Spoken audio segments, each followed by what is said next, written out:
ആ കുട്ടിക്കും ഇതിലൊരു കംഫർട്ട് കാണട്ടെ. കാരണം നമ്മളെല്ലാരും നമ്മളടക്കമുള്ള എല്ലാ ഇന്ത്യക്കാർക്കും ആർമിയിൽ അല്ലാത്തവർക്ക് നമുക്ക് ഇതല്ലേ ചെയ്യാൻ പറ്റുള്ളൂ. ഈ ആർമിക്ക് വേണ്ടി പ്രാർത്ഥിക്കുക, അവർക്ക് കൂടുതൽ സ്ട്രെങ്ത് കൊടുക്കുക, നമ്മുടെ പേട്രിയോട്ടിസം നമ്മളെ കൊണ്ടാവുന്ന രീതിയിൽ investigation what ever it is അതിനെ ഹെൽപ്പ് ചെയ്യുക. അപ്പോൾ ഹിമാൻഷിയും ആൻഡ് ഓൾ ദ വിക്ടിംസിനും ഇതൊരു കംഫർട്ട് കൊടുക്കട്ടെ, കുറച്ചെങ്കിലും റിലീഫ് കൊടുക്കട്ടെ, ഇതൊരു ക്ലോഷർ ആവട്ടെ ഫോർ ആൻഡ് ഇപ്പോ എന്തെങ്കിലും ഒരു ജസ്റ്റിസ് എന്നുള്ള രീതിയിൽ അവർക്കും. അതെനിക്ക് അറിയില്ല.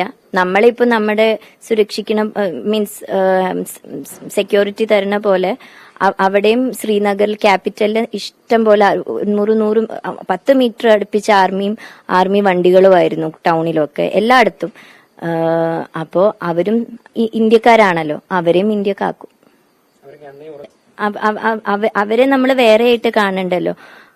അവരും നമ്മൾ തന്നെയാണ്, നമ്മളിൽ ഒരാളാണ്. അപ്പൊ അവരും നമ്മളെ പോലെ അഭിമാനിക്കുന്നുണ്ടാവും.